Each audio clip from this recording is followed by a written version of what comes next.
So when we start out this unbinding process, we find ourselves in this mind, in this world, in this life. And it's based on narratives. The narrative of time is prominent. We feel like there's a distinct past and a distinct future. And we're rather identified with it. We're so identified with it that we don't even overtly recognize that we have thoughts often. Or we're not always aware of thoughts as such because there's so much identification with them. So this ongoing identified state, this experience, for many people feels very uncomfortable. It feels like something's not quite right with experience, that we're missing something, that something just is off. It's not natural, not fully natural. And that sort of creeping feeling that something's off or something's not right is what I may call suffering. It's the recognition, acknowledgement, and really awakening to the truth that we are perceiving reality through filters, through perceptual filters, through thought-based filters. And with this, we have this wonderful opportunity to start to unbind. We have this opportunity to start to investigate what it is that creates this sense of separation in life, that creates this sense of distance, that creates this sense of looking through filters or veils. And however we investigate that, which isn't the point of this video, is fine. It's varied. There are many ways this goes down. So for some people, it's a matter of surrender or just letting go or turning toward their deep instinct to let go. For others, it's investigating the nature of I, the nature of self, the nature of thought. And these are summarized as various forms of inquiry. But what ultimately happens, what that culminates in, is a disentanglement from thought, a thorough or a pretty thorough disentanglement from thought, such that the experience of being aware, of being conscious, of being alive, of being within this realm of knowingness, of conscious knowingness, that is disentangled from the thoughts, disentangled from the narrative, from the illusion of time. At this stage of things, it's as if there's been a separation, a significant separation. And that separation, again, is from the narratives, from the conceptual self. But what it is that separates from it is often not clear. It feels vast often. It feels sort of free. Feels like a lot of the suffering has dropped. It sometimes even feels like the whole process is over, like it's just happened already. But in truth, it's not over. It's really just beginning. But the first shift is very important. It's very significant. So after this occurs, we have the opportunity to start to investigate in a deeper way what it is that causes identification with thought to happen at all. What causes identification with time to occur in real time, in the moment? How do we find ourselves bound into thought? How do we find ourselves bound into a belief of any kind? A belief about me, my problems, my past, my future, my spiritual journey, seeking, all of it. How do we get bound into that in the moment? How does that feeling of being contained again, stuck, small, how does that even occur? Because now it's often contrasted with periods of spaciousness, expansiveness, clarity. So the fluctuation, this sort of in and out from that experience, is helpful. It helps us to really start to discern what it is, if anything, that seems to be binding itself into thought, that seems to be binding itself back into a timeline, binding itself back into a narrative. And interestingly enough, I can cut to the chase and say, what we find is that there's nothing actually doing that, but there's a mechanism there. It's just not a personal mechanism. It's not a a discovery about you. It's not a discovery about identity. It's a discovery about what makes the illusion of identity itself appear. And even that is almost saying too much, because the illusion is so thin. It's so binding when you see it clearly, when you see the mechanism clearly, that it's really fascinating that we ever fall for it in the first place. But I don't want to minimize the experience of being bound by it, because the experience of it feels really solid. It feels very binding, so to speak. But to see the mechanism closely enough, then this strange thing happens, kind of like a miracle, where we see that even the binding can't really happen. Very strange, but it's all about clear seeing. So it's all about seeing the mechanism of identity, identifying clearly and closely, and doing it enough times until the clarity's there. So after we've had an awakening and things have kind of settled, maybe we've done some shadow work, emotion work has come up, and some intense things we've worked through and all that happens. It's the sort of shadow that comes after awakening, typically. Once some of that has cleared, there may still be some of it going on, but we have an opportunity to see mechanistically in real time. Now, this isn't analytical, but it is sort of seeing the mechanism. It's direct. You have to experience it in a direct way. So one way of doing it is to simply notice, what is the first movement of mind right now? What is the first movement of what feels like the false self in your experience? Look for it. What is the first movement filtering your experience in any way at all? And again, look for it in real time, because it keeps happening. It's not like it happened 20 some years ago or 10 years ago or 30 years ago and it's been continuous. It actually keeps happening.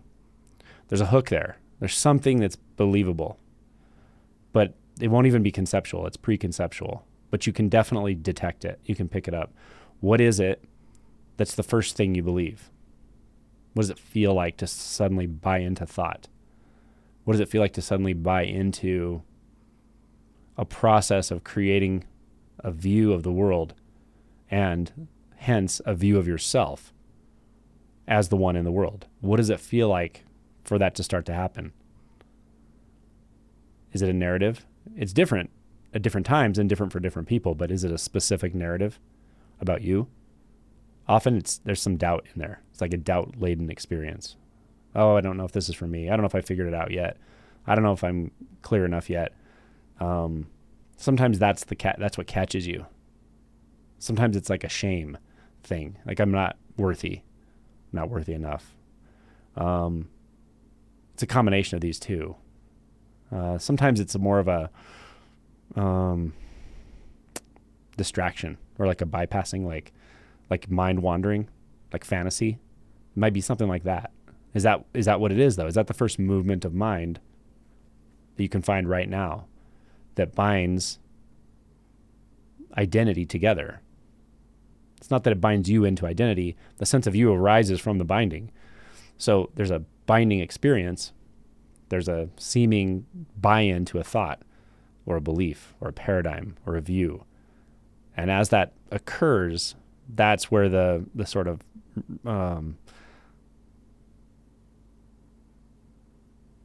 it's almost like a regression of consciousness. That's where that happens. And all of a sudden we're subtly self-conscious. We're back in the space of me, the subject. So catch it before that happens. And you can, for sure. Might be very, very quick at first, but if you just keep looking, you'll see.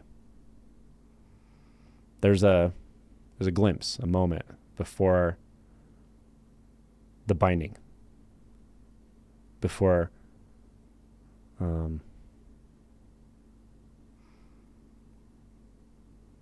something starts believing a view of the world. a view of your life, a view of your problems, a view of your spiritual situation, a view of the practice that we're talking about. Anything, whatever it is, whatever is your hot button, so to speak, whatever gets traction for you, that's what it's going to be. It's going to be one thought, one belief. Could be I'm bored. Could be I don't get it. Or sometimes it's the opposite. It's like, no, I do get it. I understand all this already. I understand all this, but right, there's the doubt. It still doesn't work or something. So what is the thought? What is the belief? What is the paradigm that feels enough like you that you'll buy into it? Buy into it long enough to believe the next thought and the next thought and the next thought. Yeah. And you see that reflection of mind, it's like an inward reflection. That's all that's really happening in this space. There's nothing identifying with it. But if the inward reflection is sort of missed or not seen as such, then somehow we can actually identify with it. We can start to identify with the thoughts when we don't look closely enough. Again, paradox. But it is by not looking closely enough that this can continue to operate, strangely. So just keep looking closer. Slow it down. Take your time. Be patient. There's nothing hanging in the balance here. There's nothing really going on. Once this is clarified, it's like there's so little happening. Maybe our minds want to chew on stuff for a while because they kind of sense somehow that this will stop everything. It stops in its tracks. But that's neither here nor there. The truth of it is, you have plenty of time. There's no hurry. It's not a race. It's not a rush. But it's available for sure all the time to you. So everything I've been saying in this video is certainly not a conceptual approach. It's not logical. You're not going to understand it. It's not about understanding. It's about looking directly into your experience until it's very clear to you. So if it's not clear, don't convince yourself it's because you didn't understand what I said. It's not about understanding. If it's not clear, it just means you got to look closer. Look closer at your experience right now. Look closer at what it is that believes any thought, if anything. What is it that believes the thought? The mind's reflecting experience inwardly, quickly, right? It reflects it quickly. We hear a sound and we turn it into a label, or we turn it into a sort of internal reflection of a sound.